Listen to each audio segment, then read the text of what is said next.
Don't you ever challenge a curse. Don't you ever. Rub your nose in a curse. You asking for it.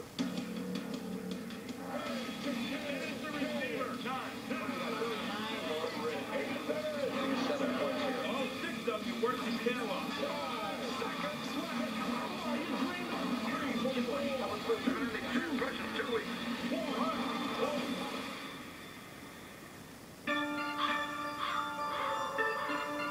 A curse is dark magic that has been brought against somebody.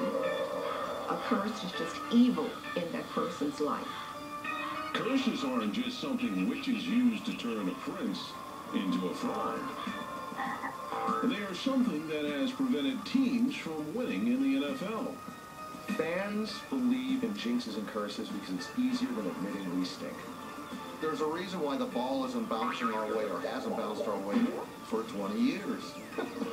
It's a power above me, above all. I just jinxes, man. Damn. I do believe in curses. I do believe that people have the ability to curse people. You have to be a gypsy. If you don't believe in jinxes and curses and you're a football fan, then I don't know what you do on your Sundays because they're absolutely real, and I've got the lucky socks to prove it. There's a gleam, man.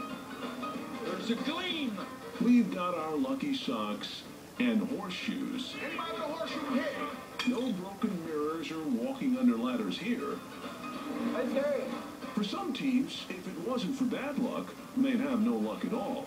This is Top 10 Football Curses. We gotta get exercise that curse. The number 10 football curse of all time. The curse of the Honey Bears. Don't mess with a pack of ladies. That's never going to end well. You don't want to piss off a bunch of hot chicks, no. I mean, it was a whole lot of women scorned.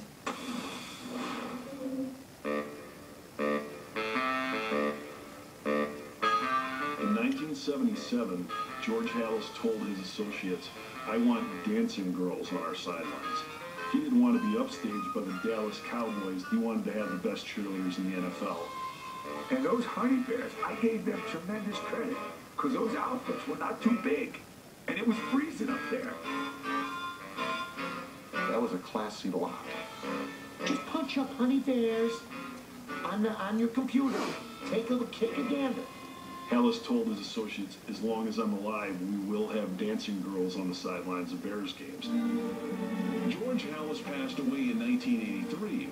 His daughter took over, and the dancing girls' days were numbered. Virginia McCaskey decided that she didn't like the idea of having cheerleaders being a part of their team. I believe there was a perception in the organization that somehow cheerleaders are sexist and don't belong in football stadiums.